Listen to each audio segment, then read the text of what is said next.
हाँ जी, question number 165 हम discuss कर रहे थे, ये डॉक्टर एबीसी वाला, कि फर्स्ट एड अगर आपको देनी पड़े तो कौन सा प्रोसीजर फॉलो करेंगे। डेंजर, जाए वो कुआं पे जहाँ पे हादसा हुआ है, वहाँ पे आपने खतरे को देखना है कि किसी बंदे को करंट लगा हुआ है, आसपास देखेंगे कहीं पे तारे तो नहीं है, ये नहीं कि धड़ाधड़ भागते हुए जाए और आपको भी करंट लग जाए। ठीक है, अगर जाए वो कुआं पे कोई नोकीली तेजधार शीशा या कोई इस तरह की चीज़ें पड़ी हुई हैं जो आपको भी जख्मी कर सकते हैं, या उसको आप हिलाएं जुलाएं तो उसको मजीद जख्मी कर सकते हैं। आसपास आपने खतरे को देखना है, डेंजर को देखना है। ठीक हो गया। अच्छा, डेंजर देखने के बाद ये माइक ऑफ कर दे भी, किसका है, डिस्टॉर्शन हो रही है। अच्छा, उसके बाद आप फिर रिस्पॉन्स देखें, क्या वो मरीज आपको रिस्पॉन्स देता है। रिस्पॉन्स कैसे देखेंगे, आप क्या करेंगे, उसके कंधे से हल्का सा उसको टच करेंगे, हेलो भाई, आप जाग रहे हैं, आप सुन रहे हैं, देखें, आंखें खोलें जरा, हेलो। उसको एक दो दफा, आप जगह 3 दफा सिर्फ आपने उसका रिस्पॉन्स चेक करना है, सिर्फ 2 से 3 सेकंड में, ज्यादा टाइम नहीं लेना। 2 सेकंड में, हेलो भाई, जाग रहे हैं, हेलो, आंखें खोलें भाई, हेलो। ठीक है, उसको बुलवाएं। अगर तो वो आपको रिस्पॉन्स देता है, ठीक है। अगर वो रिस्पॉन्स नहीं दे रहा, फिर आप क्या करें। रिस्पॉन्स दे देता है तो बस ठीक है, इसका मतलब है कि उसको इतनी ज़्यादा ज़रूरत, चोट नहीं लगी, या वो होश में है तो बताएगा। अगर वो रिस्पॉन्स नहीं देता आपको, तो फिर देन आप अगला प्रोसीजर फॉलो करेंगे, क्या, उसका एयरवे देखेंगे, क्या उसका नाक, मुंह, बाजू का ऊंधे मुंह गिर जाते हैं, मट्टी चली जाती है, कचरा चला जाता है, ब्लड चला जाता है, तो क्या वो किसी चीज़ ने उसके नाक, हवा का जो रास्ता है, नाक या मुंह, उसको तो नहीं किसी ने ख़राब किया हुआ, बिगाड़ा हुआ, या उसको ब्लॉक किया हुआ। अगर ऐसा है तो उसके मुंह से कोई मट्टी निकाले। नाक है तो उसको आपने मतलब एयरवे को साफ करना है, वो आपने कर लिया, ठीक हो गया। फिर आपने क्या करना है, नंबर 4 पे आपने उसकी ब्रीदिंग चेक करनी है, क्या ये सांस ले रहा है।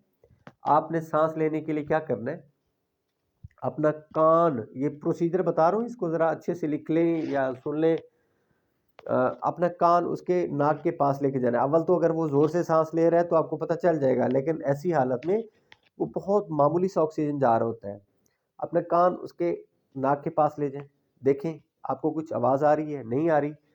फिर अपनी उंगलियां, 2 उंगलियां, जो इंडेक्स फिंगर है और मिडल फिंगर है, दोनों उल्टी साइड उसके नाक के करीब ले जाएं। क्या आपको हवा आती जाती महसूस होती है। अगर होती है तो ठीक है, अदरवाइज आपको पता चल जाएगा कि ये इसका जो ब्रीदिंग है वो नहीं हो रही। ठीक है। अच्छा, अब ब्रीदिंग भी नहीं हो रही, फिर आपने क्या करना है, फिर आपने देना है जी, उसकी सर्कुलेशन चेक करनी है, उसकी पल्स चेक करनी है, क्या इसका ब्लड, दिल भी काम कर रहा है या नहीं कर रहा। उसके लिए आपने उसके दिल को नहीं, चेस्ट के ऊपर हाथ रख के आपने चेक करना कि धड़क रहे या नहीं, आपने उसके नब्ज को देखना है। और पल्स जो डॉक्टर आम रेडियल पल्स जो है हमारी अंगूठे के पास, रिस्ट के पास, उसको चेक नहीं करना, वो आम हालात में वर्क करती है। ठीक है। ऐसी कंडीशन में वहां से भी आपको रिस्पॉन्स नहीं मिलेगा, तो आप क्या करेंगे, उसके मुंह को एक साइड पे थोड़ा सा फेरेंगे, और जो कान के लो के नीचे, गर्दन की जो साइड है, जहां से अगर आपने बच्चों को चेक करवाया हो डॉक्टर को, तो डॉक्टर जो है बच्चों की पल्स उसकी गर्दन की साइड से चेक करते हैं। ठीक है। उस साइड से आप 2 उंगलियां रखें और उसको चेक करें कि क्या उसका सर्कुलेशन, ब्लड सर्कुलेशन हो रहा है, पल्स चल रही है वहां पे। ठीक है। तो अगर तो चल रही है तो ठीक है, नहीं चल रही तो फिर अगला प्रोसीजर क्या होगा, कौन बताएगा जल्दी से। उसका अब सांस भी नहीं आ रहा और दिल भी काम नहीं कर रहा, क्या करें, सीपीआर देंगे। गुड। सीपीआर देंगे। सीपीआर का मतलब क्या जी, कार्डियो पल्मोनरी रिससिकेशन। ये भी कई दफा एमसीक्यूज आए हुए हैं, कार्डियो पल्मोनरी रिससिक्यूशन, रिससिकेशन। अच्छा, कार्डियो क्या है, दिल, अगर दिल बंद हो जाए। अच्छा, और उसके बाद पल्मोनरी, फेफड़ों को हम कहते हैं, और रिससिकेशन, अगर ये दोनों काम करना बंद कर दें तो फिर आपने क्या करना है, इनको, इनके फंक्शनल करना है, इनको बहाल करना है। बाज़ औक़ात किसी का हादसा हो तो चोट कम लगती है, सदमा मेरा एक्सीडेंट हो गया, सदमा हुआ और ये दिल काम करना छोड़ गया, सांस कम आने लगी। ठीक है जी। तो इस सूरत हाल में आपने सीपीआर देना। सीपीआर के लिए तरीका बेहतरीन क्या है कि उस बंदे को नीचे जमीन पे या सख्त जगह के ऊपर, फोन पे नहीं, सख्त जगह के ऊपर आपने सीधा लिटाना है। ठीक है। और उसकी जो ये स्टर्नम बोन है, स्टर्नम बोन कहाँ पे होती है? लेग के बाहर होती है या अंदर होती है? लेग की बैरूनी साइड पे या अंदरूनी साइड पे?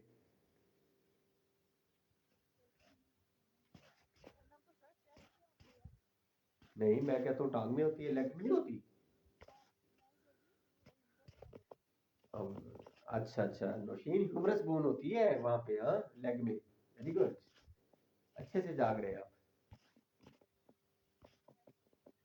हैमस्ट्रिंग बोन होती है, कंफ्यूज हो गई है नौशीन, देखिए।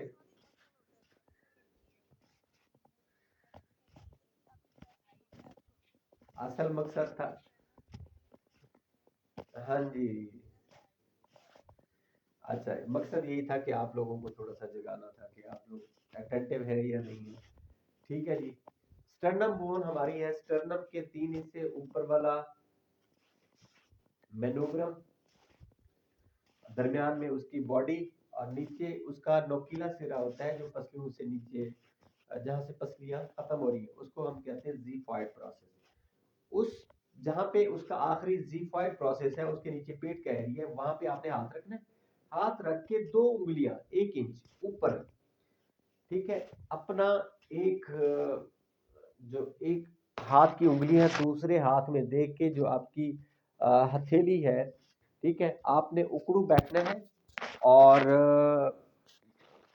बल्कि उसको दो जानू कहते हैं, ठीक है ना। और दोनों हाथ उसके छाती के ऊपर, एक हाथ और दूसरे हाथ की उंगलियां उसमें दे के, ये आपको वीडियो भी मैं सेंड करता हूँ आपकी कंप्लीट इसकी, वो आप देख लेंगे। अच्छा, अब आपने क्या करना है आपकी कोहनियां सीधी होगी, कोहनियां बेंड नहीं होगी। आपने 30 इसको कंप्रेशन देनी है, 30 दफा आपने इसके चेस्ट को दबाना है। और कितना दबाना है? जल्दी जल्दी, 1 से 1.5 इंच, बल्कि 1.5 से, अगर बड़ा बंदा है तो उसको 1.5 से 2 इंच तक आप नीचे दबाएंगे, इससे ज्यादा नहीं। और जो छोटा बच्चा है अगर, तो उसका 1 इंच तक आपने दबाव डालना है। अच्छा, आपने गिनती करनी है उल्टी, 101, 102, 103, 104, 105, 106, 107, 108, 130 तक आपने काउंटिंग करनी है। ये नहीं कि 1 2 3 इस तरह करेंगे तो इसका स्पेस कम हो जाता है दौरानिया। तो 101 जब आप गिनेंगे तो इसको टाइम ज़रा मिल जाता है। इसी तरह 30 कंप्रेशन देनी है। 30 कंप्रेशन देने के बाद आपने उसके नाक के नथनों को बंद करना है, थोड़ी ऊपर करनी है, ठीक है। नाक के नथनों को एक हाथ से बंद करना है, उसके मुंह को खोलना है और अपना सांस उसको देना है। अब सांस देने का तरीका क्या है कि फूंक नहीं मारनी, ठीक है, फूंक नहीं मारनी, लंबा इनहेल करना है। इनहेल करके जो आपका एक्सेल होगा, फेफड़ों से जो हवा आ रही है वो इस तरह से उसके मुंह में 2 दफा आपने ये हवा भरनी है।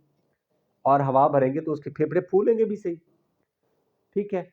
अब फिर दोबारा से आपने 30 कंप्रेशन देनी है, ठीक है। और उसके फिर 2 दफा वो देना है, फिर तीसरी दफा फिर कंप्रेशन देनी है 30, और फिर 2 दफा उसका आर्टिफिशियल रेस्पिरेशन देनी है, यानी कि माउथ टू माउथ उसका सांस देना है, उसको ऑक्सीजन देनी है, ठीक है जी। ये प्रोसेस कंप्लीट कहलाता है सीपीआर। तो अगर, तो ये है आपका फर्स्ट एड। यूरोप और अमेरिका और डेवलप कंट्रीज में हर बंदे ने इसकी ट्रेनिंग ली हुई है, ठीक है जी। और हमारे यहाँ पाकिस्तान में किसी को पता नहीं होता, कोई इस तरह का मसला हो गया तो जी, या तो उसके गिर्द लोग इकट्ठे हो जाते हैं, अच्छा जी इसको ये करें वो करें, हर बंदा अपनी अपनी हिकमत झाड़ने लग जाता है, हिलाने जुलाने से और ये वो। तो कोशिश कीजिएगा कि ज़िंदगी में कभी कोई मौका मिले तो ये ट्रेनिंग ज़रूर हासिल कीजिएगा फर्स्ट एड की।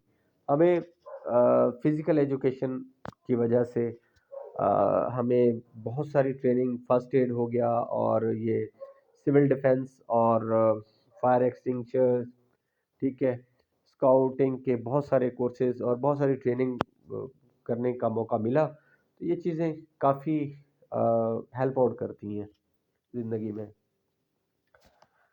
ये जी था प्रोसीजर, ये फर्स्ट एड का।